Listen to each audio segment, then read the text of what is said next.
नमस्कार मित्रों, मैं डॉक्टर परमेश्वर अरोड़ा पुनः आप सभी का स्वागत करता हूं आज के अपने लाइव में। और जैसा कि हमारा विषय है कि हमारी लाइफ स्टाइल या हमारा व्यवहार आखिर कहाँ पे गलत हो रहा है कि हम लोग जो है वो बहुत सारी लाइफ स्टाइल डिसऑर्डर्स नाम की बीमारियों से ग्रसित हैं और हम लोग जो है वो एक अच्छी हेल्दी लाइफ नहीं जी पा रहे हैं। मैं डॉक्टर परमेश्वर अरोड़ा।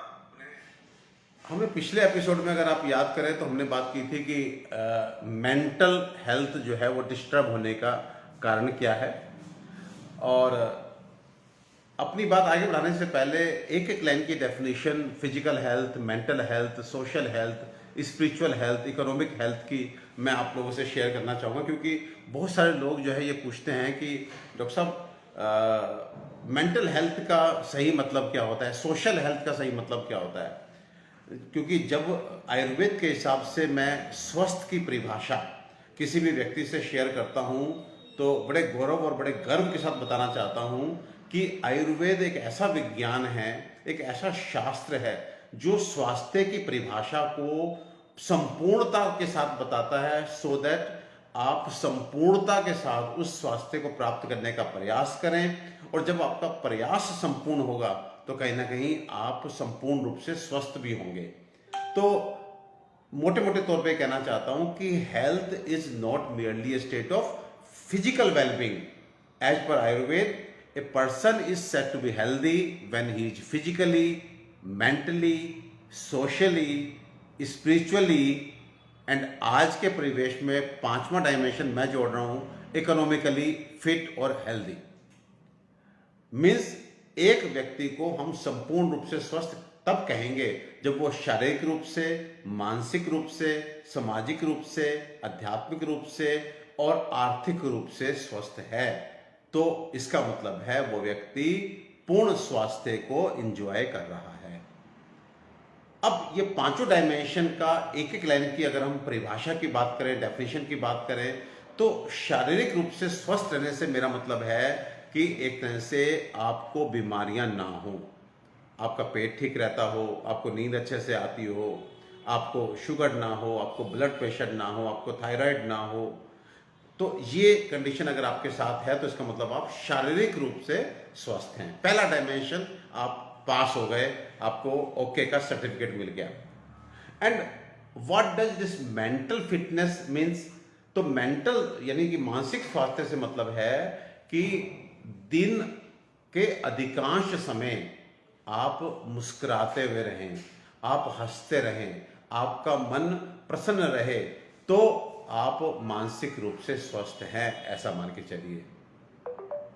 ये 24 घंटे जो हमारे होते हैं उसमें हम दो ही काम करते हैं, लगभग 18 घंटे या कह दीजिए कुछ लोग 16 घंटे जाग रहे होते हैं, 6 घंटे से 8 घंटा इन जनरल लोग सो रहे होते हैं। वो व्यक्ति जो जागते समय आनंदित रहे और सोते समय मन उसका विचलित ना हो, मन भटक ना रहा हो, उसको अजीब अजीब सपने ना आ रहे हो, वो चैन की नींद सो रहा है, अगर ऐसा आपके साथ हो रहा है तो आप कह सकते हैं कि आप मानसिक रूप से स्वस्थ हैं। ऐसे ही अगर एक सिंगल लाइन में हमने सामाजिक स्वास्थ्य की डेफिनेशन देनी है तो सामाजिक स्वास्थ्य से मतलब क्या होता है। सामाजिक स्वास्थ्य से मतलब होता है कि आपके अपने घर के लोग, आपके अपने पड़ोस के लोग, आपके अपने मित्रगण, आपके अपने ऑफिस कलीग्स, आपके अपने रिश्तेदार, मेरे रिश्तेदार नहीं, आपके अपने रिश्तेदार, जब ये सब आपको अपनी स्ट्रेंथ लगे, जब ये आपको अपनी रक्षक लगे कि मेरे पास इतना सपोर्ट है, मेरा इतने सारे लोग मेरे अपने हैं, जब ये फीलिंग आपको सुकून दे, आपको पीस दे, आपको एनर्जी दे, तो इसका मतलब है आप सामाजिक रूप से स्वस्थ हैं। लेकिन बात बीच में रोक के बोलना चाहता हूं कि जिन लोगों को, जिन पड़ोस को, जिन मित्रों को, जिन रिश्तेदारों को आपका रक्षक होना चाहिए था, आज के टाइम पे आपके अनुसार से वही आपके भक्षक हैं। कहीं ना कहीं आपकी जिंदगी में अगर दिक्कतें हैं तो आपके पड़ोसियों के कारण, आपके रिश्तेदारों के कारण, आपके मित्रों के कारण और आपके घर वालों के कारण। सो कहने का मतलब यह है कि हम सब सामाजिक रूप से बीमार हैं। वो सब जन जो हमें हमारे रक्षक लगने चाहिए थे, हमारी सपोर्ट लगने चाहिए थे, वो हमारी सपोर्ट ना लग करके हमें हमने एक तरह से वो डीमेरिट में जा रहे हैं, हमें अपने भक्षक लग रहे हैं, कहीं ना कहीं हमें सताने वाले लग रहे हैं। तो इसका मतलब है हमें सामाजिक रूप से बहुत सुधरने की आवश्यकता है। ये बीमारी हमें लग चुकी है और क्यों लगी इस पे भी चर्चा होगी, और कैसे इस बीमारी को दूर करके समाज को अपना सपोर्ट के रूप में हम देखें, सकारात्मक रूप में देखें, तो वो कैसे होगा उस पर भी चर्चा होगी। आध्यात्मिक स्वास्थ्य से मेरा मतलब है समता का भाव। समता का भाव मीन्स वो विज्ञान जो हमें ये सिखाता है, वो विज्ञान जो हमें वो क्षमता देता है कि हम दुख में सुख में, लाभ में हानि में, जीवन में मरण में, यानी कि किसी भी पॉजिटिव एज वेल एज किसी भी नेगेटिव सर्कमस्टांस में हम हमेशा अपनी जो मेंटल हार्मनी है वो ना खोएं। हम हमेशा समता का भाव रखें, हम हमेशा स्टेट ऑफ बैलेंस में रहें। कहने का मतलब खुशी मिलने पे इतना शोर न मचाएं कि आस पड़ोस के लोग आपको पागल कहने लगें, अजीब अजीब शब्द आपके लिए इस्तेमाल करने लगें, और कोई अगर हानि हो जाए तो इतना परेशान ना हो जाएं, इतना ना टूट जाएं कि हम डिप्रेशन और एंजाइटी के शिकार हो जाएं। तो इसे बोलते हैं आध्यात्मिक स्वास्थ्य।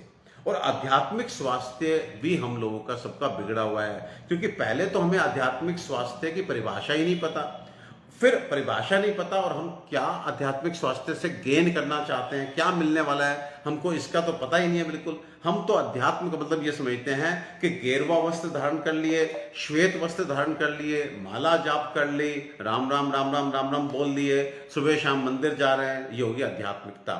जी नहीं, अध्यात्म अपने आप में एक बहुत बड़ा विज्ञान है, लेकिन उस विज्ञान को आप तब समझ सकेंगे जब पूरे डेडिकेशन के साथ, पूरे डिसिप्लिन के साथ, पूरी सहजता, सरलता, अनुशासन के साथ आप अपने आध्यात्मिक ग्रंथों से जुड़ेंगे।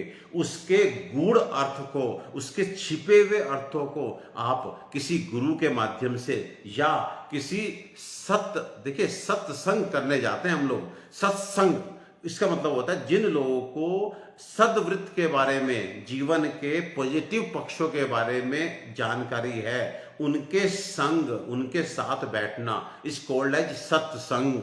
लेकिन आजकल सत्संग कैसे होता है, लोग कराते हैं सत्संग, लेकिन जैसे ही शुरू हुआ ढोलक बजनी शुरू हो गई, गाने बजने शुरू हो गए और लोगों ने डांस करना शुरू कर दिया, ये हो गया उनका सत्संग। 2 घंटे बढ़िया धमाके जो है उनके, वो हो सकता है कि जो उनके भजन हैं वो भजन ही है, वो फिल्मी गीत नहीं है, लेकिन कहीं ना कहीं हम बहुत सत्संग करते हैं इस तरह के, जहाँ पे हम खूब उछल कूद करते हैं और आके हमें लगता भी हमें बहुत मजा आ गया, लेकिन ट्रस्ट मी वो सत्संग नहीं था, वो एक भक्ति थी जो प्लेजर देती है, आनंद देती है। लेकिन जो आपको स्पिरिचुअलिटी चाहिए, जो आपको आध्यात्मिक ज्ञान चाहिए, उसमें उस तरह के सत्संग, उस तरह की आपकी जो भजन मंडली है वो आपकी मददगार साबित नहीं होगी।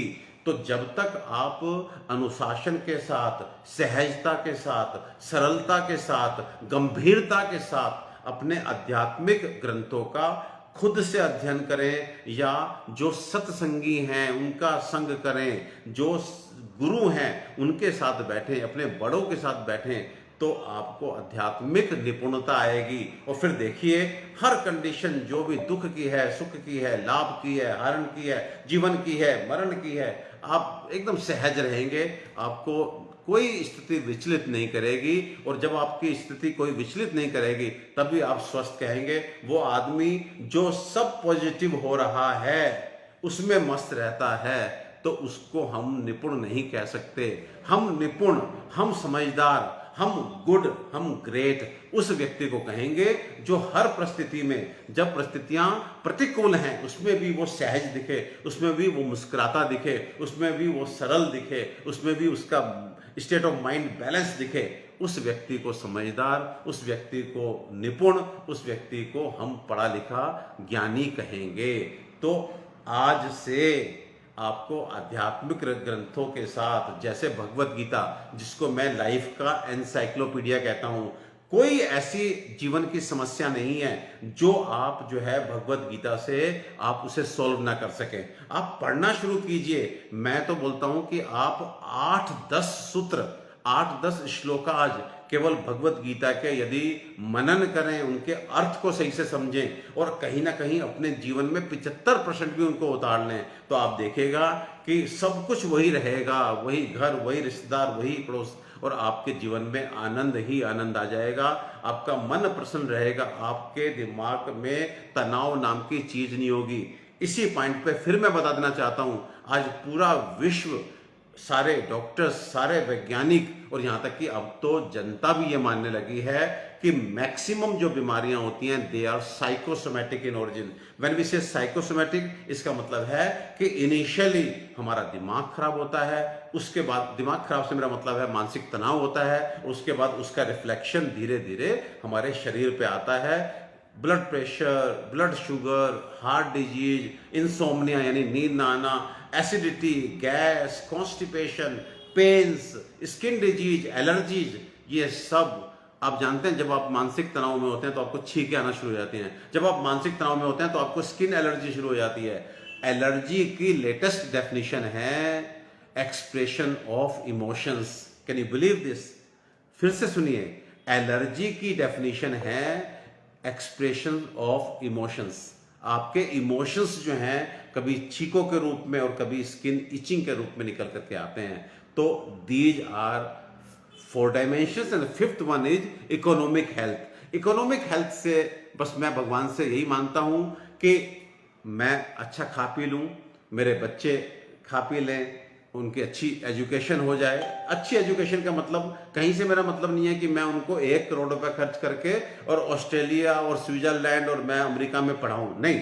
बेसिक एजुकेशन जैसे हमने की है वो करें, उसके बाद उनकी अपनी, वो कितने कैपेबल हैं, कितने लायक हैं, उस हिसाब से वो आगे बढ़ेंगे। बट हाँ, बेसिक एजुकेशन डेफिनेटली पेरेंट्स को जो है सुनिश्चित करनी चाहिए।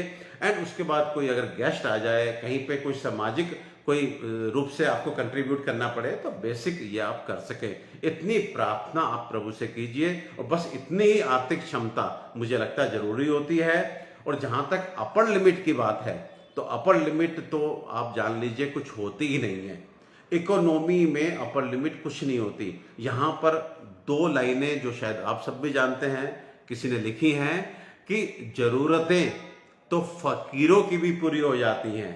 ध्यान दीजिएगा, जरूरतें तो फकीरों की भी पूरी हो जाती हैं और ख्वाहिशें तो बादशाहों की भी अधूरी रह जाती हैं। तो इसलिए ये जो ख्वाहिशें हैं ना, ये बहुत पहाड़ रूपी हैं। कितना पूरा करोगे, जितना पूरा करोगे दूसरी ख्वाहिश एकदम सामने आ जाएगी। सो इकोनॉमिक हेल्थ 5वीं सीढ़ी है। पहली सीढ़ी तन, दूसरी सीढ़ी मन, तीसरी सीढ़ी समाज, चौथी सीढ़ी अध्यात्म और 5वीं सीढ़ी अर्थ यानी कि आर्थिक कंडीशन।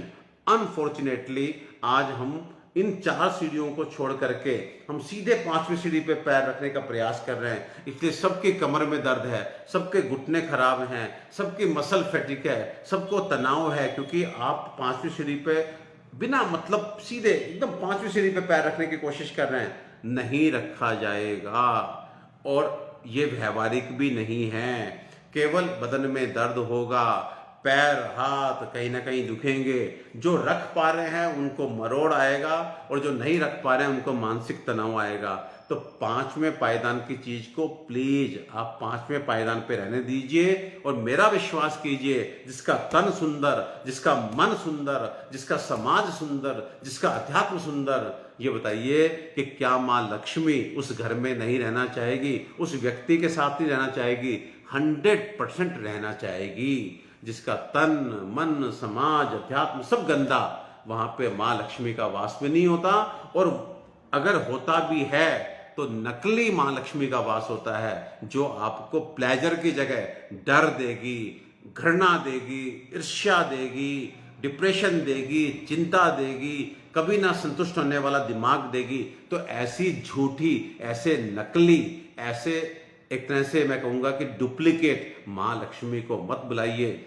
4 चीजें अच्छी कीजिए, 5वीं चीज आपको स्वतः ही अच्छी मिल जाएगी। और अब बात करते करते जो है एक बार कुछ कमेंट्स भी देख लेते हैं लोगों के क्या क्या क्वेश्चन आए हैं, उसके बाद मैं सामाजिक स्वास्थ्य के ऊपर जरूर बात करना चाहूंगा। प्रिया सिन्हा सबसे पहले मुझे नजर आई हैं। छोटी काली हरड़ मैं रोज पेट साफ होने के लिए लेती हूँ, मुझे बहुत बेनिफिट हुआ है, मैं डेली लेती हूँ, क्या इसका कोई साइड इफेक्ट भी होगा क्या? नहीं, देखिए प्रिया सिन्हा, हरड़ जो है कभी कभी हल्की फुल्की सी खुश्की कर देती है, ड्राइनेस करती है, तो वो मेरा कोई भी भाई, वो कोई भी मेरी बहन जिसको कॉन्स्टिपेशन रहता है, उसको छोटी काली हरड़ बहुत काम करेगी और बिल्कुल नुकसान नहीं करती, ना सनाई की तरह आंतों में सूजन लाती है। तो आपको छोटी काली हरड़ को लेकर के थोड़ा सा जो रोगन बादाम होता है, बादाम का तेल होता है, उसमें फ्राई करके, इतना कि वो गीली ना हो, वो मतलब सूखी रहे लेकिन एक बार फ्राई हो जाए, उस फ्राइड काली हरड़ को यदि आप मिक्सी में पीस करके ग्राइंडर में और पाउडर कर लेते हैं, उसका 1 चम्मच रात में गर्म पानी के साथ लेते हैं, तो आप लंबे समय तक भी इसको लेंगे तो इसका हरड़ का एक सिनोनियम है जिसका नाम है अभ्या। आप गूगल पे जाइए कि अभ्या से क्या मतलब है, तो अभ्या जो है वो है हरड़, यानी कि जिससे बिल्कुल भी भयभीत नहीं होना, वो है हरड़। तो पेट साफ करने के लिए काली छोटी हरड़ को आप लंबे समय तक ले सकते हैं। लेकिन एक बात कहना चाहूंगा कि काली हरड़ जो है वो एक तरह से परगेशन करके आपके पेट को साफ कर देगी, लेकिन आपको ये जरूर सोचना चाहिए कि आखिर कॉन्स्टिपेशन क्यों हो रहा है।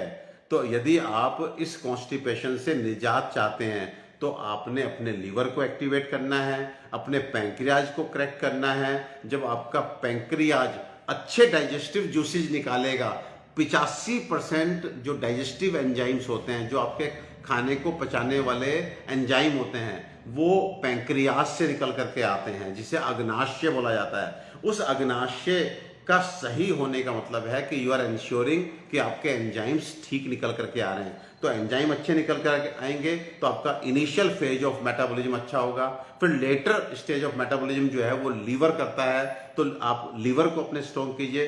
अगर आपका मेटाबॉलिज्म ठीक है तो you will not suffer from constipation, you will not experience gas formation, you will not experience any acidity kind of digestive disorder. So आप हरड़ लीजिए, लेकिन साथ साथ आप अपनी अग्नि बल को भी बढ़ाइए, अपने इंडाइजेशन को भी ठीक कीजिए। और हरड़ की बात चली है तो एक बात और बताना चाहूँगा, छोटी काली हरड़ ये खांसी के लिए भी बहुत अच्छी होती है। यदि आपको खांसी होती है तो साबुत काली हरड़ को मुंह में रख के चूसिए, ट्रस्ट में 50% कंडीशन में आपकी खांसी उसी से ठीक हो जाएगी।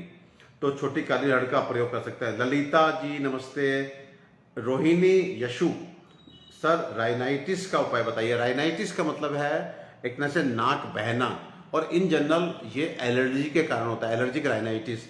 एलर्जिक राइनाइटिस से पूर्ण मुक्ति चाहिए तो आपको 50 ग्राम काली मिर्च और 150 ग्राम बताशे, फिर से सुनिए, 50 ग्राम काली मिर्च और 150 ग्राम सफ़ेद वाले बताशे जो हम प्रसाद में इस्तेमाल करते हैं, उसको घर पे पाउडर कीजिए।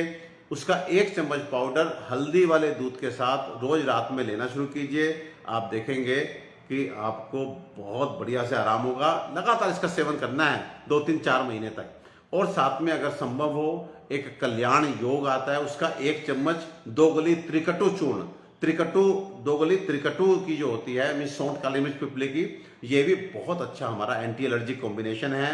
तो उन लोगों को जिनको बार बार छींकें होती हैं, अचानक से जुकाम हो जाता है, अगर वो चाहते हैं कि ये अचानक से होने वाली दिक्कत उनको ना फेस करनी पड़े, तो आप जो मैंने काली मिर्च बताशे वाला कॉम्बिनेशन बताया वो लें, और दिन में 1 से 2 बार जो है, depending on the severity of your symptoms, आप कल्याण योग अलोंग विथ त्रिकटु टैबलेट ये लें। आप देखेंगे सालों से तंग करने वाला आपका जो नजला जुकाम है वो 2-3 महीने में ठीक हो जाएगा, लेकिन आपको रेगुलर करना चाहिए। रोहिणी जी, आप आज से ही कम से कम काली मिर्च और बताशे वाला कॉम्बिनेशन तो शुरू कर सकते हैं। आज रात हल्दी का दूध पी के आप सोएंगे तो आपको राइनाइटिस नहीं रहेगी।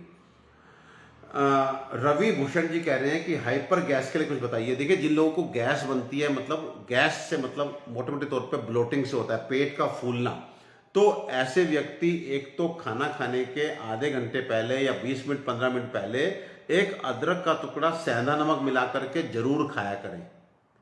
जिन लोगों को पेट में बहुत ब्लोटिंग होती है, गैस बन जाती है, डकारें आती हैं, गैस नीचे से पास होती रहती है, उनको भोजन से पहले अदरक के छोटे टुकड़े के साथ में सेंधा नमक मिला करके लेना है 15 मिनट पहले, 20 मिनट पहले। फिर दूसरा, भोजन जब आप करते हैं तो आपके आसपास के स्टोर से हिंगवष्टक चूर्ण ले आइए।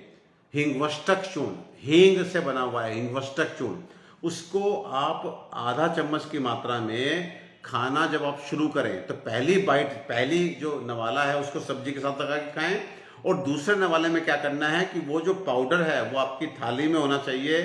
थोड़ा सा घी डालेंगे तो बहुत अच्छा है, नहीं तो थोड़ा सब्जी का रसा उसके ऊपर डाल दीजिए और उसे एक तरह से चटनी सी जो बन जाएगी, सेकंड बाइट उसी को लेकर के खा लीजिए। हिंगवष्टक चूर्ण आपके दोपहर के खाने में और रात के खाने में अगर सेकंड बाइट में आपकी बॉडी में पहुंच रहा है तो there are good chances, 70-80% chances हैं कि आप जो खाना खा रहे हैं उसके बाद उससे गैस नहीं बनेगी। तीसरी बात, आप भोजन करते समय 1 कप गर्म पानी पीना ना भूलें। After every 2 bites have 1 sip of water. ये 3 काम वापिस से सुनिए। जिन लोगों को लगता है उनका खाना नहीं पचता, नंबर 1 पे खाना खाने के आधा घंटा पहले एक अदरक का टुकड़ा थोड़ा सा सेंधा नमक मिला करके लेंगे। भोजन करते समय हिंगवष्टक चूर्ण सेकंड बाइट में लेंगे। तीसरा, भोजन के साथ 1 कप गर्म पानी सिप सिप करके जरूर पिएंगे। यदि इससे भी काम ना चले तो दिन में 2 बार अजवाइन का 1/4 चम्मच, 1 चुटकी सेंधा नमक मिला करके या काला नमक मिला करके आप वैसे ही फांकी मार के गर्म पानी पी लीजिए। इतना कर लीजिए, खुश रहिए, समय से खाना खाइए, हल्का खाना खाइए, कॉम्बिनेशंस के बारे में जानकारी इकट्ठी कीजिए, चबा चबा के खाना खाइए, आपको डाइजेस्टिव डिसऑर्डर्स खत्म हो जाएंगे। ये मेरा सब भाइयों के लिए है। पेट सही है तो सब कुछ सही होगा।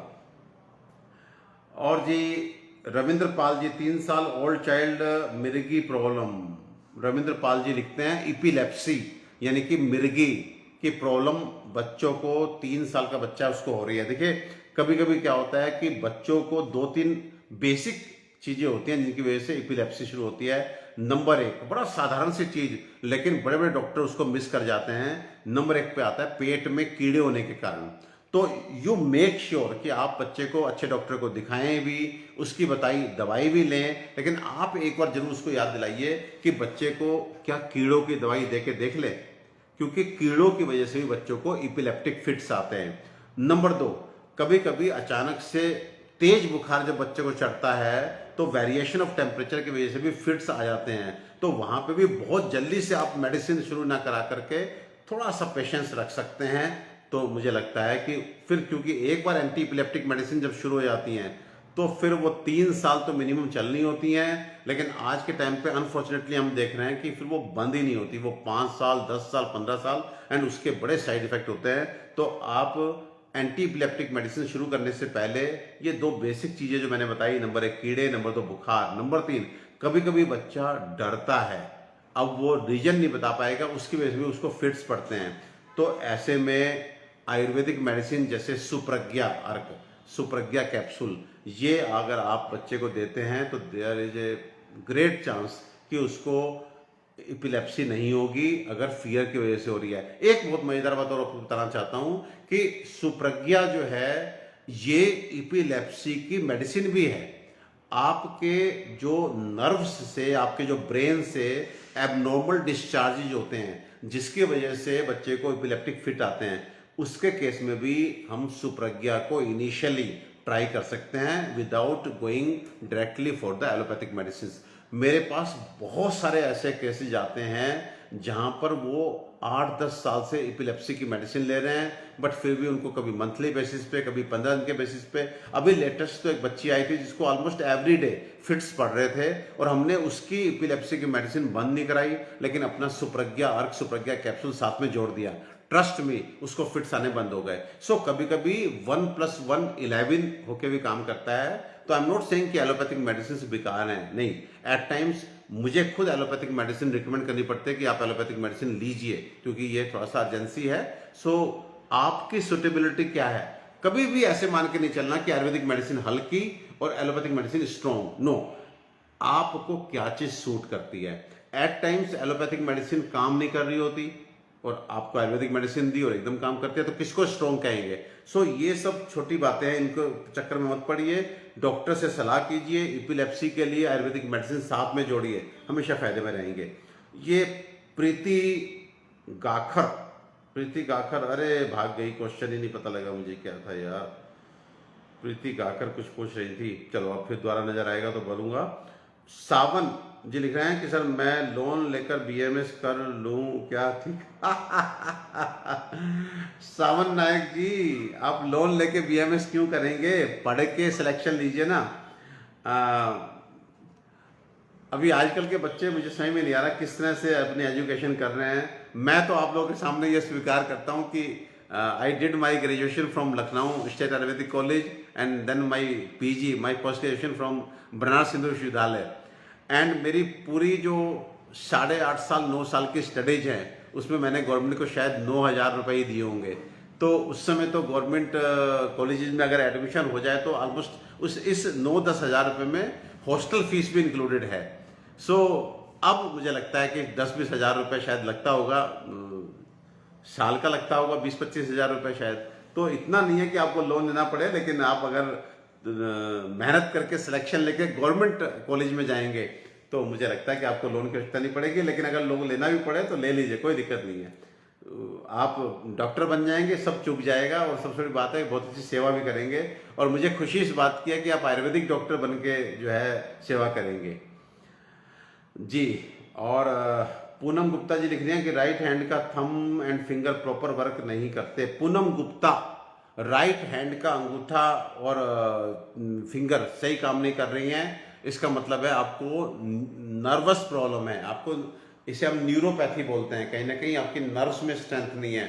तो आपको इमीडिएटली एक कॉम्बिनेशन जिसमें कूपी अश्व, अश्व गुगलू रसादी, आप नोट कर सकते हैं, तो ये दवाई लीजिए। फिर से बोल रहा हूँ, कूपी अश्व, अश्व गुगलू रसादी, और आपके ये जो काम नहीं करते अंगूठे वगैरह, ये देखिएगा इनमें पूरी स्ट्रेंथ वापस आ जाएगी। इसको कैसे लेना है वो डॉक्टर्स बता देंगे, लेकिन आप को नर्व्स की प्रॉब्लम है, एक बार आप ये भी चेक करा सकते हैं। आपका विटामिन B12 आजकल बहुत कम देखने को मिलता है, B12 चेक कराइए और उससे भी आपको लाभ मिलेगा। Praveen Parpia, not feeling hungry, no proper stools, lot of gas.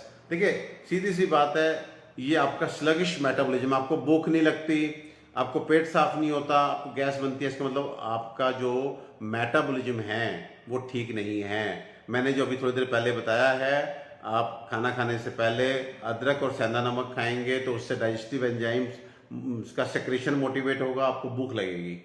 यहाँ पे आप, अगर आपको बहुत तकलीफ है तो यहीं पर इसी समय आप जो है कोई ना कोई लीवर टॉनिक, जैसे अथलिव सिरप है 2-2 चम्मच ले सकते हैं, हमारी अथाग्नि टैबलेट वो ले सकते हैं, आप त्रिकटो चूर्ण ले सकते हैं। ये सब कार्बोनेटिव्स हैं जो आपको भूख लगाएंगे। और फिर भोजन के साथ, जैसे मैंने बताया कि हिंगवष्टक चूर्ण का सेवन कीजिए, गर्म पानी पीजिए, और भोजन के बाद भी आप अजवाइन का सेवन कीजिए, आपको मैक्सिमम डाइजेस्टिव प्रॉब्लम जो है वो ठीक हो जाएंगी। और ये अजय कुमार नंदा क्या लिख रहे हैं, sir kindly advise on cervical spondylosis. देखिए ये हमारे सीए साहब हैं अजय कुमार नंदा जी, ये कह रहे हैं कि cervical spondylosis is a mechanical problem.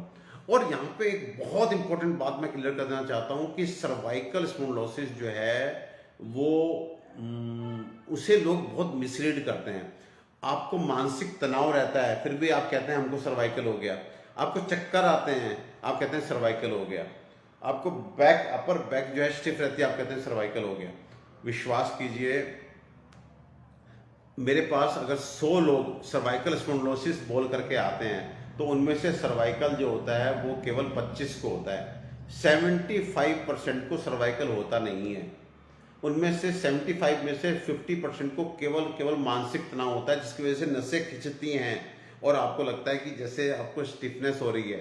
तो ये स्टिफनेस सर्वाइकल की मेडिसिन लेकर के ठीक नहीं होगी, बल्कि माइंड को रिलैक्स करने वाली मेडिसिन लेकर के ठीक होगी।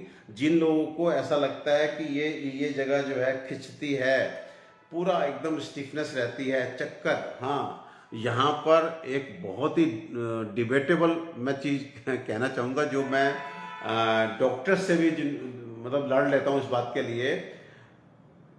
सर्वाइकल स्पॉन्डिलोसिस की वजह से 99% केसेज में चक्कर नहीं आ सकते। ध्यान से सुनिए, अगर आपको चक्कर आते हैं और आपका डॉक्टर आपको बोलता है कि आपको सर्वाइकल है, इस वजह से चक्कर आते हैं, तो 99% ये मान के चलिए कि गलत डायग्नोसिस बन रही है। सर्वाइकल की वजह से आपको नेक में स्टिफनेस रह सकती है, आपके हाथ में दर्द जा सकता है, हाथ में सुनपन आ सकता है, हाथ में झंझनाहट आ सकती है, लेकिन चक्कर आने की संभावना बहुत बहुत बहुत कम होती है।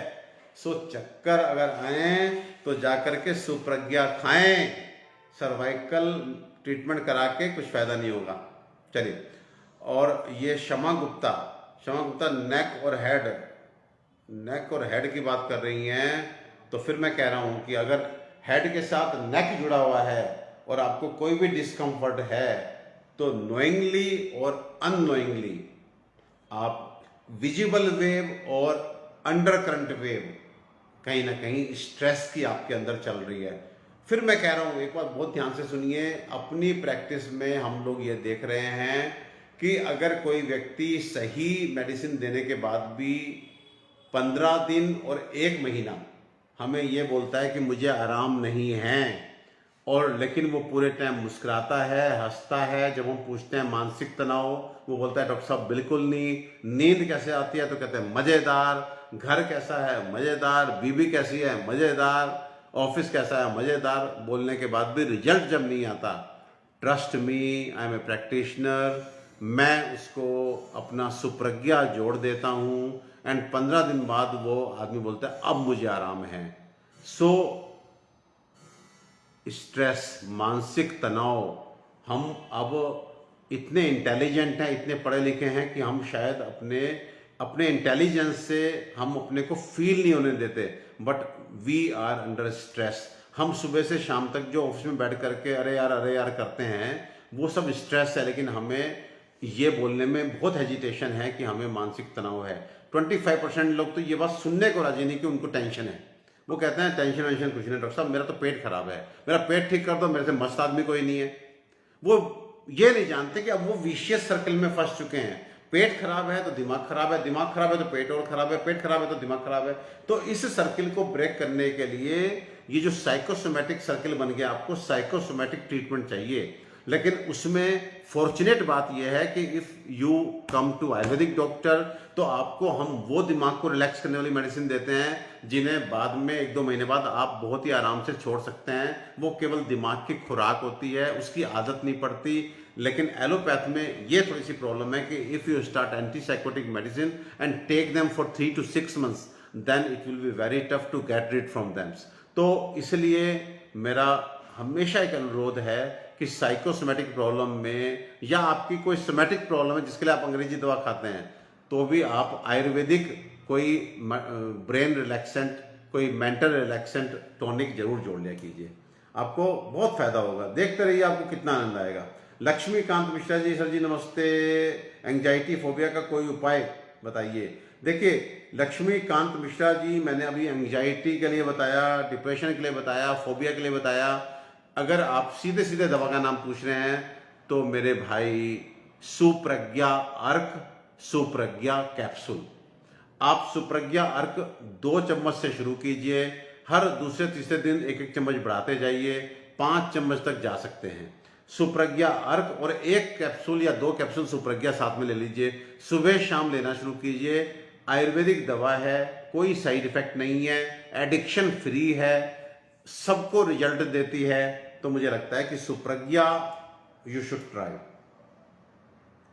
अर्चना बाथम, क्रेटिनिन कम करने के लिए क्या करें? अर्चना जी, आपने बहुत बड़ा क्वेश्चन बिल्कुल एकदम सीधे पूछ लिया। क्रेटिनिन कम करना है, हमें यह देखना होगा कि आप किस पेशेंट के लिए बात कर रहे हैं, क्रिएटिनिन हाई क्यों हुआ, ब्लड प्रेशर की वजह से हुआ, ब्लड शुगर की वजह से हुआ, किसी टॉक्सिसिटी की वजह से हुआ, या ऑटोइम्यून डिजीज कोई किडनी की चल रही है, इसका हमें डिटेल चाहिए होगा।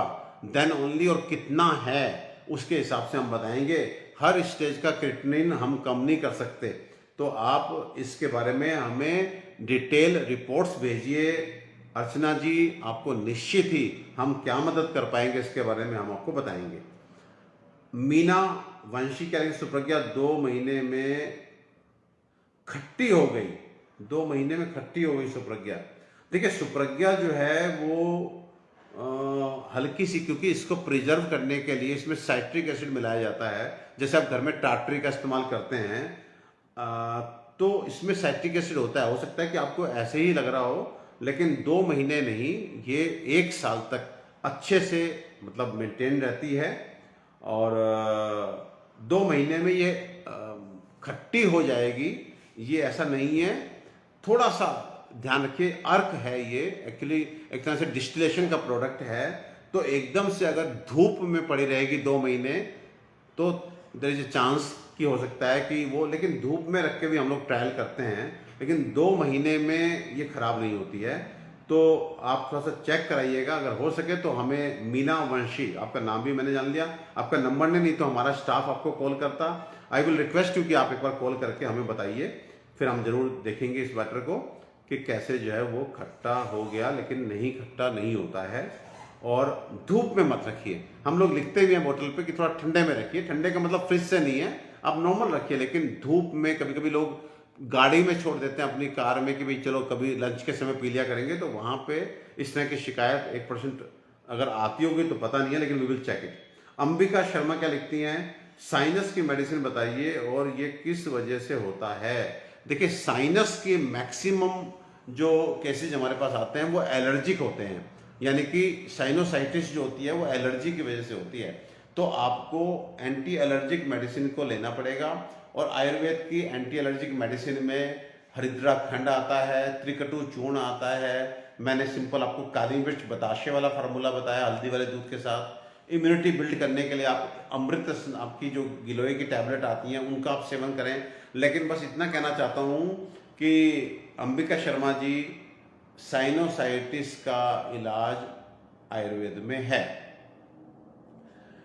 साइनोसाइटिस का मतलब है हमारे जो साइनसेज होते हैं, paranasal sinuses, frontal sinus, maxillary sinus, ethmoidal sinus, ये सब साइनसेज में एलर्जी के कारण सूजन आ जाती है, इनके सेक्रेशंस होते हैं। ये जो एयर स्पेस है, जो साइनस का मतलब एयर स्पेस, जिसको खाली होना चाहिए, लाइट हेडेड आपको रहना चाहिए। आप लाइट हेडेड ना रह करके इनके सेक्रेशंस आपके जो आंखें, जो आई मीन पैरानेजल साइनसेज हैं, उनमें इतना भर जाते हैं कि यू फील हैवी हेड, आपको हेड में हैवीनेस लगती है, उसे आप कभी कभी दर्द भी बोलते हैं, कहते हैं सिर बिल्कुल भारी भारी रहता है, ये साइनस की निशानी है। सेक्रेशंस की वजह से वो भर जाते हैं। तो आपको एक बहुत बेसिक सी चीज़ बताता हूँ आज, आई मीन आपको अजीब भी लगेगी, लेकिन बहुत सारे पेशेंट्स को जिनको साइनस की समस्या है, नाक बंद रहता है, सिर बहुत भारी रहता है, वो आज 15 दिन के लिए एक काम करें, सुबह का नाश्ता जो है अपना दूध और जलेबी रखें। जलेबी मुझे लगता है पूरे भारत में मिलती है। जलेबी आप जो है सुबह सुबह नाश्ता ही आप 15 दिन के लिए आप जलेबी और दूध का कीजिए। अगर आपको लगता है कि पूरे टाइम आपका सिर भारी रहता है और साइनस की आपको प्रॉब्लम है, नजला जुकाम है पुराना और सिर भारी रहता है, तो आप 15 दिन के लिए अपना सुबह का ब्रेकफास्ट जो है वो 1 गिलास हल्का, जितना भी 150-200 ml आप दूध, उसमें हो सके तो सौंफ इलायची उबाल करके तब वो दूध बनाइए, और साथ में जो है 200-250 ग्राम जलेबी, गर्मा गर्म जलेबी। अगर आपको लगता है कि सुबह सुबह नहीं ला सकते, शाम को लाइए, रख दीजिए फ्रिज में, सुबह अच्छे से गर्म करके दूध जलेबी का नाश्ता शुरू कीजिए और देखिए फिर क्या मजा आता है साइनोसाइटिस के पेशेंट्स के लिए। ऐसा डॉक्टर नहीं मिलेगा जो दूध जलेबी खिलाता हो।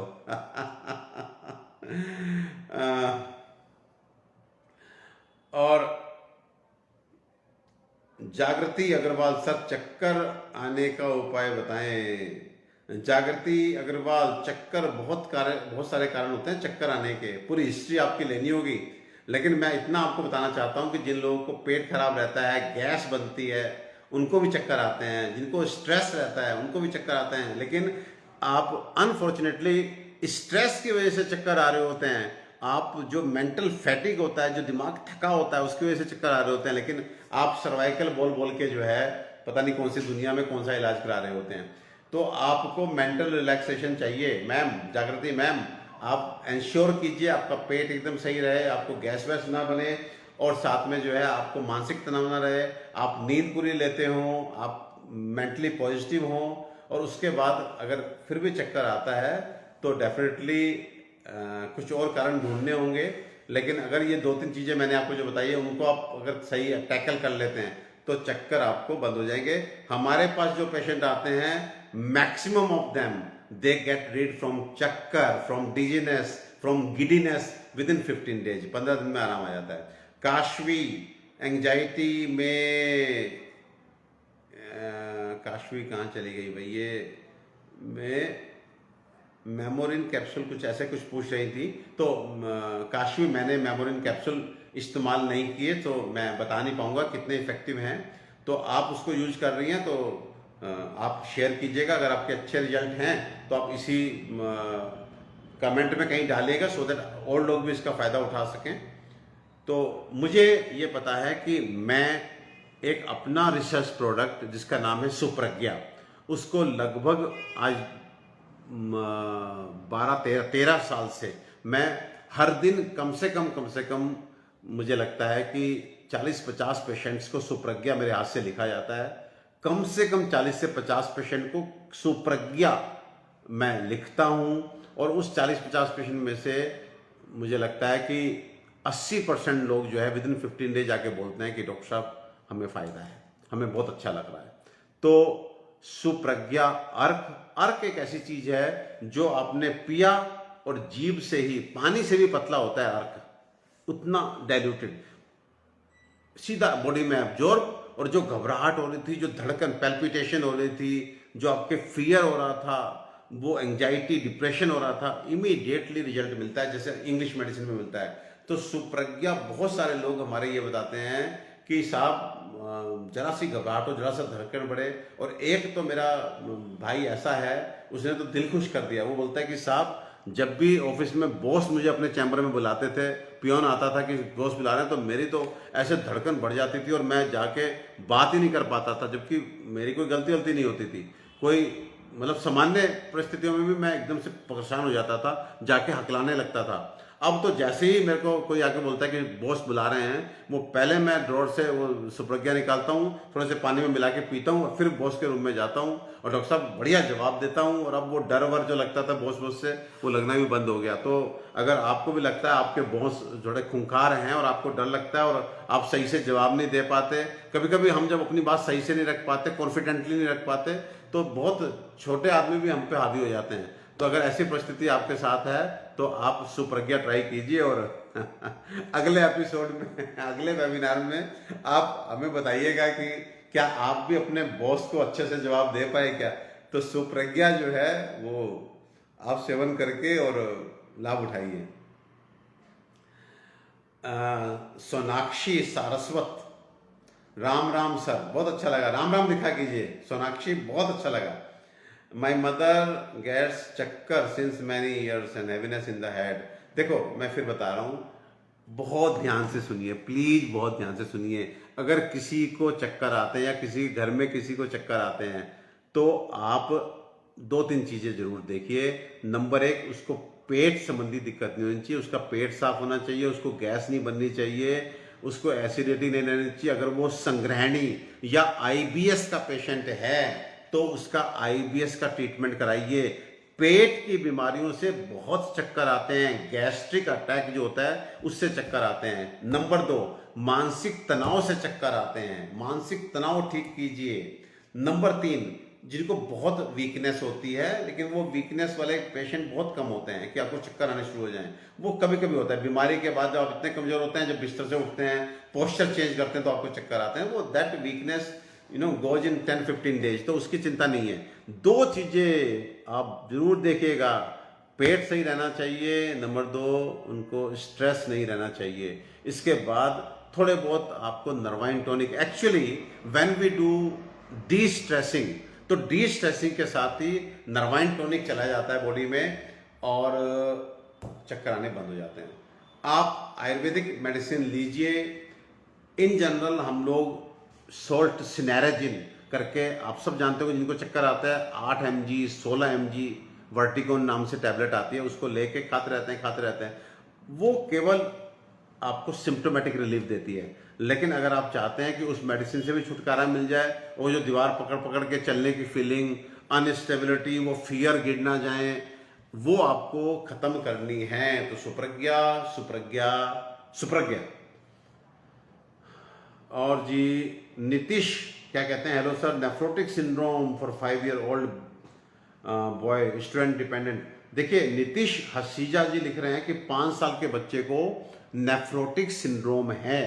Nephrotic syndrome is a condition where you will find passage of protein in the urine. हमारे यूरिन के थ्रू प्रोटीन जाना शुरू हो जाता है, उसको बोलते हैं नेफ्रोटिक सिंड्रोम। ये कॉमन होती है बच्चों में, बड़ों में भी देखने को मिलती है, लेकिन बच्चों में बहुत कॉमन होती है। तो आपको नीतीश जी मैं यही कहना चाहूँगा कि उस बच्चे को आप स्टेरॉइड्स पे डेफिनेटली, आप जब आपको नेफ्रोटिक सिंड्रोम होगा तो स्टेरॉइड दिए ही जाएंगे, लेकिन बहुत सारे ऐसे बच्चे हैं जहाँ पे हमने आयुर्वेदिक मेडिसिन साथ में जोड़ी है और उनमें से काफ़ी बच्चे जो हैं वो स्टेरॉइड से बाहर हो गए और nephrotic syndrome with in 6 months, कभी कभी साल भर लगता है, उसका ठीक हो गया। तो नेफ्रोटिक सिंड्रोम के पेशेंट्स को भी मैं वेलकम कर रहा हूँ। फिर मैं बता रहा हूँ, देखिए मैं उन्हीं चीज़ों के लिए आपको वेलकम करूँगा जहाँ पर मुझे श्योरिटी है कि मैं आपकी मदद कर पाऊँगा। 100% नहीं तो कम से कम 80 से 90%। लेकिन हाँ, जहाँ मुझे 10% पक्का है कि मैं आपकी मदद कर पाऊँगा, वहाँ डेफिनेटली मेरी तरफ से आप ना सुनेंगे। कभी भी मैं आपको ये नहीं कहूँगा कि आइए आइए मेरे पास आइए। मैं आपके साथ जुड़ करके आपको फ़ायदा पहुँचाना चाहता हूँ। Aman Kamboj, sir BP and anxiety का सोल्यूशन बताइए। देखिए बीपी एंड एंजाइटी, हो सकता है कंबोज साहब आपको बीपी हो ही एंजाइटी के कारण। तो जो लोग जो है, देखिए ब्लड प्रेशर जो है ना, अब एक तो मुझे सबसे बड़ी दिक्कत यह है कि कंबोज साहब की मुझे एज नहीं पता। अगर किसी व्यक्ति को 40 साल की उम्र से पहले ब्लड प्रेशर हो जाए और बहुत जबरदस्त हिस्ट्री स्ट्रेस की ना हो, तो आपको you should be very very careful for your kidneys. Trust me, अगर आपकी उम्र 40 साल 35 साल 30 साल है और आपको ब्लड प्रेशर है, तो आपको बॉडी बहुत अच्छे से सिग्नल दे रही है कि आपकी किडनी प्रॉब्लम में है। लेकिन अनफॉर्चुनेटली आज जब डॉक्टर पूछता है कि मानसिक तनाव, तो मुझे लगता है कि 100 में से 90 लोग हामी भर देते हैं। उनको लगता है कि वो सुबह 9 बजे घर से जाकर के शाम को जो 7 बजे तक काम करके आ रहे हैं, वो बहुत काम करके, अरे यार ऑफिस में जा करके मस्ती से बैठते हैं, हंसी मजाक होता है, प्रॉपर लंच होता है, बढ़िया एसी लगा होता है, कहाँ किस बात का टेंशन है। अब तुम जबरदस्ती टेंशन लेना चाहो तो ले लो, अदरवाइज हम लोग की लाइफ तो बड़ी कूल है। रिवॉल्विंग चेयर पे बैठते हैं, गर्मी लगती है तो एसी चल जाता है, ठंड लगती है तो हीटर चल जाता है, कुर्सी पे बैठे होते हैं, कंप्यूटर सामने होता है, हंसी मजाक का माहौल होता है, 11 बजे चाय आती है, शाम को 4 बजे चाय आती है, बीच में 1 घंटा अपना लंच करते हैं। कहाँ किस बात का टेंशन है। अब आप दिमाग से कहेंगे टेंशन है, अब तो टेंशन है करेंगे तो टेंशन भी आ ही जाएगी। चलो भाई, इतनी बार अगर वेलकम किया जा रहा है तो आप ना अपनी अप्रोच चेंज कीजिए। आप अपने को जबरदस्ती बेचारा और जबरदस्ती परेशान, जबरदस्ती सफरर, ये बिना मतलब सिद्ध करने की कोशिश मत कीजिए। बार बार ये कहिए कि बड़ी कूल है लाइफ यार, मस्त है लाइफ, मस्त है लाइफ। ये कहिए, जो आप कहेंगे वो आपके शरीर के साथ होगा, वही आपके मन में आएगा। अगर आप ये दिखाना चाहते हैं कि साहब मैं बीमार हूँ, मैं बहुत बेचारा हूँ, मैं बहुत कमज़ोर हूँ, मैं बहुत गरीब हूँ, जो आप दिखाना चाहते हैं, जान लीजिए 100% तो नहीं लेकिन 50% आप वैसे बन जाएंगे। कूल रहिए, मुस्कुराते रहिए, काम को एंजॉय कीजिए।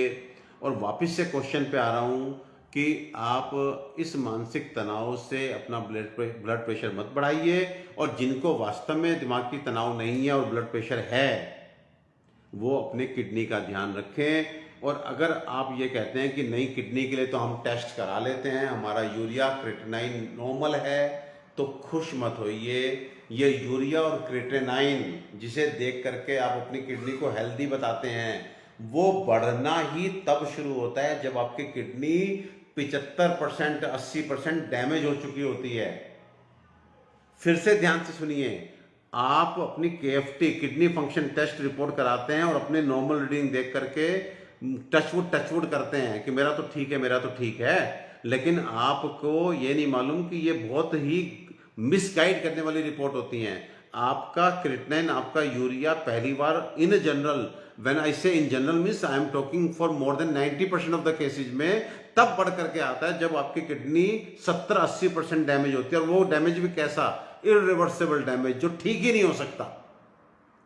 सो कहने का मतलब है, ये जो टेस्ट करा करा के लीवर के पेशेंट जो है, वो मतलब लीवर के पेशेंट मीन्स जो हमारे शराबी भाई हैं, वो भी अपना इतना तो पढ़ लिख गए हैं कि अपना LFT लीवर फंक्शन टेस्ट कराते रहते हैं, और रिपोर्ट देख के अरे साहब नॉर्मल है, नॉर्मल है, नॉर्मल है, और उस दिन डबल दारू पीते हैं। तो उनको भी सचेत कर देना चाहता हूं कि लीवर भी तब गड़बड़ाना शुरू होता है, सिरोसिस भी तब आते हैं जब लीवर हमारा 85% 80% डैमेज हो जाता है। पहली बार तब आपको जो है चेंजेस देखने में, रिपोर्ट में गड़बड़ नजर आते हैं, और वो कैसा डैमेज होता है, वो इरिवर्सिबल डैमेज होता है। उसके बाद फिर कोई चिकित्सा पद्धति आपकी मदद नहीं कर सकती। सो आपको अगर ब्लड प्रेशर हाई है, आपकी उम्र कम है, तो आयुर्वेदिक डॉक्टर से मिल करके आपको कोई ना कोई किडनी का टॉनिक शुरू कीजिए। देखिए, जब आपकी किडनी सही होगी तो आपका ब्लड प्रेशर ठीक हो जाएगा। अक्सर हम उल्टा बोलते हैं, हम बोलते हैं कि ब्लड प्रेशर था इसलिए किडनी खराब होगी। ना, किडनी खराब थी इसलिए ब्लड प्रेशर आया। खराब का मेरा मतलब है किडनी कमजोर हो रही थी इसलिए ब्लड प्रेशर आ रहा था। ब्लड प्रेशर का आना किडनी की कमजोरी का एक सिम्टम है। ब्लड प्रेशर 10 साल रहता है, फिर किडनी डैमेज होती है, तो सब बोलते हैं ब्लड प्रेशर के कारण किडनी डैमेज हो गई, जबकि ब्लड प्रेशर उस दिन शुरू हुआ था जिस दिन किडनी खराब होनी शुरू हुई थी, लेकिन आपने 10 साल तक उस खराब होती चीज को अटेंड ही नहीं किया, और बाद में फिर ट्रांसप्लांट और दुनिया भर की ये चीजें। सो मेरे ख्याल से आज बहुत हो गया, आप लोग भी सोइए, लंबा हो गया। अगले शनिवार को इसी तरह की चर्चा को आगे बढ़ाएंगे। सचेत करूंगा आपको, आप सबके साथ जुड़ूंगा। जल्दी से भगवान धन्वंतरि से प्रार्थना करते हैं कि सर्वे भवन्तु सुखिनः, सर्वे सन्तु निरामया, सर्वे भद्राणि पश्यन्तु मां कश्चित् दुख भाग भवेत्। हे भगवान धन्वंतरि, इस संसार का हर व्यक्ति सुखी हो, हर व्यक्ति निरोगी हो, हर तरफ आनंद ही आनंद हो, किसी को भी किसी प्रकार का कोई कष्ट ना हो। ओम धन्वंतराय नमः। ओम शांति ही शांति ही शांति। नमस्कार भाइयों, अपना ध्यान रखें, अपनों का ध्यान रखें। Bye bye.